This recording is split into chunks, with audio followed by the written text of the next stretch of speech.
अभी ज़ुबैर साहब, पार्लियामेंट के जरिए चीफ जस्टिस के खिलाफ रेफरेंस की बात हो रही है, आप लोग सुप्रीम कोर्ट बार जो है इस वक्त यकीनी तौर पर अदलिया के साथ खड़ी है, तो कैसे आप देखते हैं क्या सियासी जमातें जो हुकूमत में हो उन्हें अदलिया पर इस तरह दबाव डालना चाहिए? आप इसको कैसे देखते हैं? बिस्मिल्लाहिर्रहमानिर्रहीम।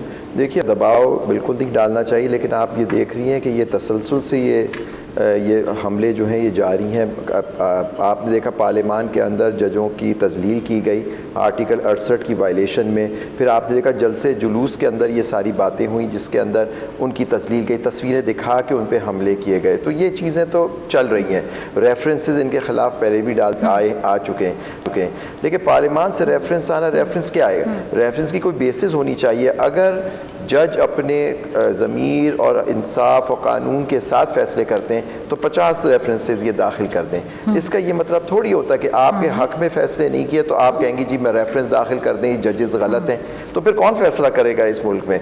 देखिए, ये सारी बातें जो हो रही हैं अदलिया पे, आज आपने देखा धरना किसके ख़िलाफ़ था? अदलिया के ख़िलाफ़ था, लेकिन वकला अदलिया के साथ खड़े हुए हैं, क्योंकि ये आपका फ़र्ज़ है कि आप अदलिया के हुक्म को माने। ये सारी बात इसलिए हो रही है कि इलेक्शन नहीं कराने।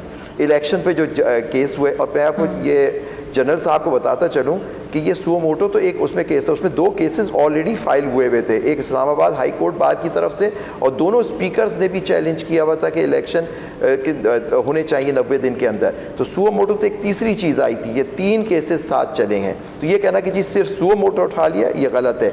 लेकिन आपने देखा कासिम सूरी वाले केस में सुप्रीम कोर्ट बार के उस वक्त जो सदर थे उन्होंने एक पॉलिटिकल पार्टी के साथ मिलके वो केसेस फाइल किए, और ठीक है कोर्ट ने उस वक्त इंटरवीन किया पार्लियामेंट की इंटरनल प्रोसीडिंग्स को। वहाँ तो ये बात नहीं कही गई कि ये पार्लियामान पे हमला हो गया, एक प्राइम मिनिस्टर फारिग हो गए वोट ऑफ नो कॉन्फिडेंस से।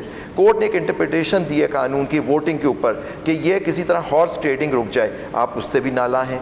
आपने रिव्यू दाखिल किया। देखिए मुश्किल कहाँ आई कि देखिए जब आपकी कानूनी टीम PDM की या जो लोग थे, जब उन्होंने आपसे आके आपको सही एडवाइस नहीं दी कि देखिए कानून की जो जंग होती है वो अदालतों में लड़ी जाती है। अगर आप किसी केस के अगर जो केस है उसको लड़ें, केस समझ के लड़ा जाए, और अगर आप समझते हैं फैसला आपके खिलाफ है, आप उसका रिव्यू डालेंगे, उसके अंदर जो प्रोसीजर दिया हुआ है। आप लोगों ने ये नहीं किया, आपने कहा हम तो केस को मानते ही नहीं है, जजों की जजमेंट नहीं मानते। तो देखिए जब आप नहीं करेंगे तो फिर उसके नतीजे यही होंगे। कोर्ट क्या करे? कोर्ट ने तो इंटरप्रिटेशन देनी है आइनों का, जो आपके हक में होती है वो सही है, जो आपके खिलाफ होती है जी उसमें जज बुरे हो गए, उन पर रेफरेंसेस फाइल कर दें। आप 50 रेफरेंसेस फाइल करें, लेकिन रेफरेंस का मतलब ये नहीं होता कि अदलिया अपनी आज़ादी छोड़ दे। ये हमला जो है अदलिया की आज़ादी पे है। या तो आप ऐसी अदलिया चाहते हैं जो आपके ताबे हो, इंशाअल्लाह वो कभी नहीं होगी सर। ठीक है जी, ठीक है। अभी मेरे ख्याल से ब्रेक में वक्त है तो दुरानी साहब आपकी तरफ आ जाती हूँ। अगर ये रेफरेंस इसी रेफरेंस पे दुरानी साहब मैं आपका कमेंट चाहूँगी, आप कैसे देख रहे हैं इस रेफरेंस को जिसकी बात हो रही है चीफ जस्टिस के खिलाफ पार्लियामेंट? देखिए, मैं पहले जो है जनरल साहब का जो है शुक्रिया अदा करता हूँ, उन्होंने बड़ी अच्छी गुफ्तगू की है। जी डॉक्टर साहब भाई, हम तारीफ लिख रहे हैं क्योंकि शायद हम नहीं होंगे, लोग गुफ्तगू करेंगे इस टाइम का। जिन नौजवानों की बात जनरल साहब ने की है, ये वो लोग थे जब EU डिसइंफॉर्मेशन लैब चल रहा था पाकिस्तान के ख़िलाफ़, तो ये वो मेरे बच्चे थे जो कि इदारे के साथ काम कर रहे थे और PTM केस बना रहा था पाकिस्तान तहफ़्फ़ुज़ मूवमेंट वॉर क्राइम्स का फ़ौज के ऊपर।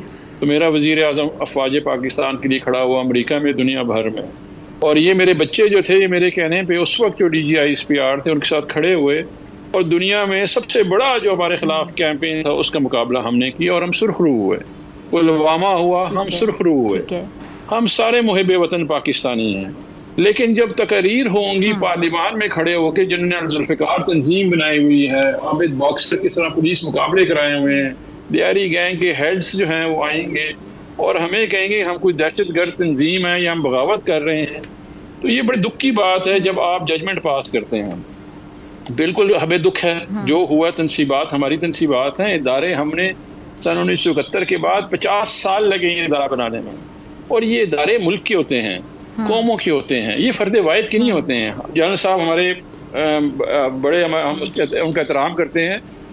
जनरल साहब चले गए, रिटायर हो गए, इदारा वहीं पे है। इसी तरह लोग आते रहते हैं लेकिन इदारे रहते हैं। इदारों की रिस्पॉन्सिबिलिटी जो है और ओनरशिप अवाम के पास होती है, मुल्क के पास होती है। उसमें जजमेंट कॉल देना एक पॉलिटिकल पार्टी के लिए या लोगों के लिए ये खुद बड़ी दुखी की बात है। और मैं समझता हूँ आगे मूव करना चाहिए, और आगे मूव करने के लिए एक ही हल है जो इंतखाबात हैं, मुनसिफाना इंतखाबात तमाम चीज़ों का हल है। ये तमाम लोग मुहिब वतन हैं। और जो ये है, बिल्कुल जनरल साहब ने बहुत अच्छी बात की है, एक फेयर ट्रायल में हमारे पास भी एविडेंस है कैसे ये साजिश हुई है। हमारे चेयरमैन साहब ने भी कहा है कि हम एविडेंस देना चाहते हैं, लेकिन एक आज़ाद मुनसिफाना आप बनाएं। एविडेंस किस किस्म का एविडेंस दुरानी साहब कैसे साबित करेंगे? थोड़ा सा एविडेंस के बारे में बता दें कि साजिश है कैसे। देखिए हमारे पास वीडियोस हैं उन लोगों की जो उस वक्त पब्लिक को मुश्तिल कर रहे थे, रास्ता दिखा रहे थे। और एविडेंस ये है कि जनरल साहब को पता है कि लाहौर कोर जो ये है ना कैंटोनमेंट एरिया, यहाँ पे 4 फोर्सेज हैं, यानी कि पुलिस है, रेंजर्स है, गैरिजन फोर्स है, क्विक रिस्पांस फोर्स है।